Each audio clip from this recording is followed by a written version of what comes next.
Hey everybody, today is Wednesday, October 26th, 2022, and we're here in Pottstown, Pennsylvania to take a look at something that's quite interesting, but something that I wasn't expecting to look the way it does. We're here on Frick's Lock Road because we're actually at the abandoned ghost town, if you will, village of Frick's Lock that at one point was not accessible like it is right now. This gate used to be closed. There was a sign that said no trespassing. If you were caught trespassing on this property right now, I'd be trespassing, and if the cops found me, I'd get a nice big fine. But as you can see, the gate is wide open, and that's because apparently at least a small portion of Frick's Lock is actually open to the public now. I had no idea this was a thing. They have turned this into a park. There are park benches here. There's a place to park over here. There's solar panel lights. There's bathrooms. I had no idea they did this. We're actually right off the Schuylkill Trail. So my guess is when they actually repaved and rebuilt the Schuylkill Trail, they decided, well,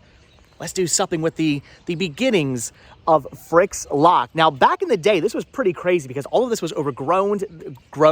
All this was overgrown. All the buildings here were falling down. They looked like they were in disrepair. It was pretty crazy, pretty, I don't know, I would say scary, if you will. I want to say there was maybe like another house that used to sit right here as well that was falling down. It was an old abandoned town. It was a ghost town. It was pretty creepy, pretty awesome, pretty amazing. But now, well, now it looks like this, which don't get me wrong, this is beautiful. I like the fact that they've actually restored this house here. The other houses, I guess, are kind of sort of restored a bit to the point where I guess they're not falling down. Some of these houses actually date back, this whole town actually dates back to pre-Revolutionary War times. And I want to say this house right here, who knows, that might be a pre-Revolutionary War house. That looks pretty old. That one there, maybe possibly as well. I want to say that house and the house over there, probably not so much, but this house definitely has some age to it.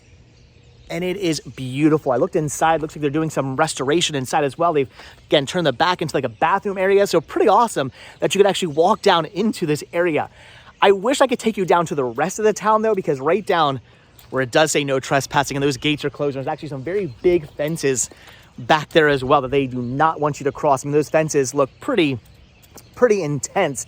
Back down that road, there are some big, huge Victorian mansions, which again, man, I would love to show you the Victorian mansions. I've been down there because at one point you weren't allowed to come here. It was still blocked off. The gates were still closed, but there weren't signs that said no trespassing. So it was one of those kind of gray areas. If the police did catch you down here, they would say, hey, get out. You're not supposed to be down here. But because there were no signs that said no trespassing, technically they couldn't actually prosecute you. So we used to come down here and explore all the time. And the houses down here were amazing. Again, big, huge, gigantic Victorian houses. One of them has a huge, like, 2-story barn that had stuff inside it.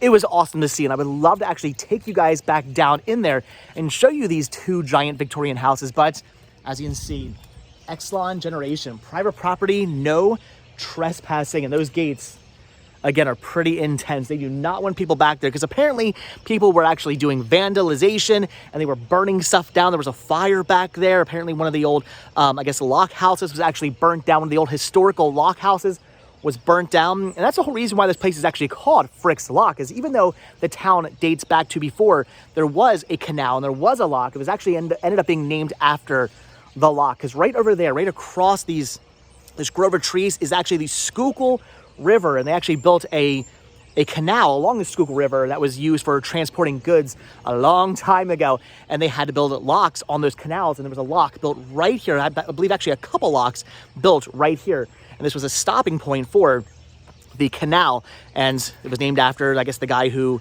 owned the area, Frick. I think he actually owned the farmland, if I'm not mistaken, and it was named after him, and the lock was here, and it was Frick's Lock. That was the name of the town, Frick's Lock. But unfortunately, I believe that actually happened in 1820s is when the lock was built. But by, I believe, after actually into the early 1900s, they had built trains that were coming along here. In fact, I believe the Schuylkill Trail right there is actually the old train lines that used to run through here. And once they started transporting goods by train, there really wasn't any use for a lock anymore, and the lock shut down. And then in the 1960s, you can see, picking up behind maybe you can kind of see, it's a little foggy here right now, but picking up behind the trees there are some buildings. And if it wasn't so foggy, you could see there is a giant nuclear power plant back there. So Pico, I believe it's now owned by Exelon, but PECO, the Pennsylvania Electric Company, PECO, I believe at one point, actually owned the power plant, and they bought out this land because it literally sits right on the other side of the Schuylkill River. The power plant's right there, there's a river, and then there's Frick's Lock. So they actually bought this land back in the 1960s, and there's rumors that say that the stories, I should say, that some people say that the town was bought out, and that people living inside this town were actually, their houses were bought, their land was bought, and they were said, hey, here's money for your land, but you got to go live somewhere else. With that being said, they were still kind of kicked out of here. And some other people said they were just given a 48-hour notice and said, hey, you gotta leave, which is crazy if they weren't even paid for their homes. But hopefully they were at least paid for their property, though. Can you imagine you live on this land, this is your property, this is your land, this is your home, this is where you've been living all these years, and all of a sudden a power plant comes and buys your property, and regardless of whether you want to move or not, they say, hey, you gotta get out of here? That's crazy. I can't even imagine that. But after that, this town became an abandoned town because now it's the property of the power plant. And again, it was just crazy to go down there because it is literally a ghost town. There's a whole bunch of houses down this road. Again, some giant Victorian houses, which are amazing looking. I heard rumor, my dad used to tell me a story that apparently his aunt lived in the big yellow house down there. There was a big yellow Victorian house, and my dad used to tell me that his aunt lived in there. So apparently at one point, I had relatives who actually lived down this road in the old Victorian mansion that's down there, which is, man, again, I would love to take you down there. I would love to show it to you, but it is all gated off. There is a fence. I mean, again, no trespassing. Violators will be prosecuted. As you can see, it is fenced off. The whole entire property now, it's fenced off. They really do not want people going down there, which, I mean, I guess once you turn the front of it into a park, you got to start putting up fences because otherwise people are going to really start going down in there. But it's pretty awesome. So I was really surprised to see this. I had no idea they had turned this area into a park, because the last time I drove up here just to take a look, I at that point there were no trespassing signs. I knew I wasn't going to be able to get down into the actual ghost town, but I still wanted to come out here to see what it was looking like. And last time I was here, it was still gated off. This was still all overgrown. These houses were still kind of like falling down, and they looked horrible, and it looked like they were in disrepair. That was the last time I was here, which was, now I'm thinking about it, maybe 10 or so years ago. So it's been a little while, but in those 10 years, again, they've turned this into a park. They put a parking lot up. They've fixed up these houses. They've completely renovated that amazing house right there, which is really, really cool looking. I'd love to know the date on that. I'm guessing, I'm going to say again, pre-Revolutionary War, possibly. They put this little gazebo up here for what reason? I do not know. Supposedly, though, at some points throughout the year, I've heard they do tours of Frick's Lock. I do not know if that's actually true anymore or not. I don't know if they still do them. I know they used to, apparently. Maybe they still do. Maybe they don't. I have no idea. I'm going to have to find out. They do tours of Frick's Lock. I got to take you guys down there and show it to you. I want to show you the big, huge Victorian houses that are down there because it is so awesome. But wanted to bring you guys out because it is the spooky season. It is Halloween. Wanted to bring you guys out here to a ghost town. It used to be more of a ghost town back in the day. I mean, down there, I'm still sure it's quite creepy and still ghosty, but right now, this area, this part of the ghost town has been transformed into a public park.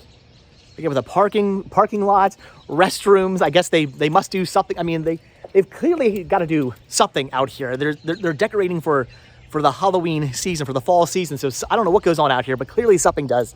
They got flowers planted along the houses.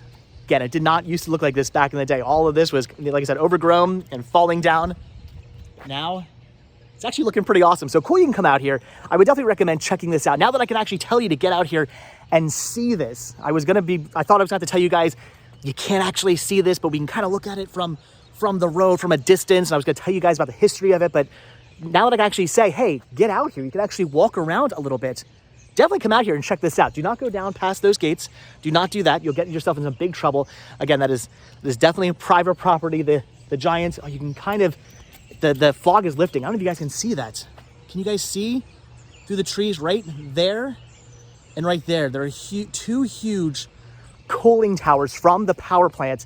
They are gigantic. From here, we are pretty close to the power plant right now. Actually, if I once lived on this property, I would have wanted to move because you were way too close to this power plant for any good. If there's ever a meltdown or anything happens, or who knows what's in the air right now that I'm breathing in, I mean, it's kind of kind of sketchy, but you can kind of see maybe through the trees right here, right there. There are giant cooling towers for the power plant. If it wasn't so foggy, you'd be able to see it a lot better.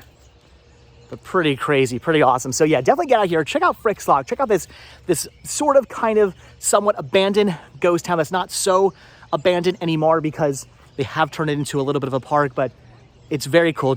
Look at some history on it. Like I said, dates back to pre-Revolutionary War times, 1820s. They built a lock. They named it after the owner of the land, Frick. They had Frick's Lock. And then unfortunately, the lock, or the canal and the lock was abandoned because of train use, which used to run right here. The old train tracks ran right there where the actual Schuylkill River Trail is now. And then because of that, the town sort of fell into disrepair. And then the power plant in the 1960s bought the land, kicked everybody out, and it turned into a ghost town where people used to come out here, do all kinds of ghostly things, explore the land, and unfortunately vandalize the land as well. But now it's turned into a little bit of a park, which is pretty amazing. So, all right, guys, wanted to bring you out to this ghost town for the Halloween season. Frick's Lock, abandoned ghost town here in Pottstown, Pennsylvania. Pretty awesome, pretty cool. Come out here, check this out, guys. But all right, I'm gonna let you go. So as always, thank you all so much for checking out this video. Be sure to hit that like button, hit that subscribe button. Of course, check down below for links to Patreon. If you guys do become a patron, I will send you a postcard every single month from the road. Also check down below for a link to Spreadshirt, where you can grab yourself retro rest stop t-shirts, proceeds both from Spreadshirt and from Patreon. Do good help putting gas inside Vanabelle and inside Pumpkin, so we can come up to fun, interesting places like ghost towns. Not so much ghost towns anymore in Pennsylvania. So anyway, guys, like I said, check down below for all the different links. Hit the like button, hit the subscribe button. And if you guys are subscribed, or you do subscribe, I will see you in tomorrow's video. All right, have a good one, guys. Thanks for watching. Bye.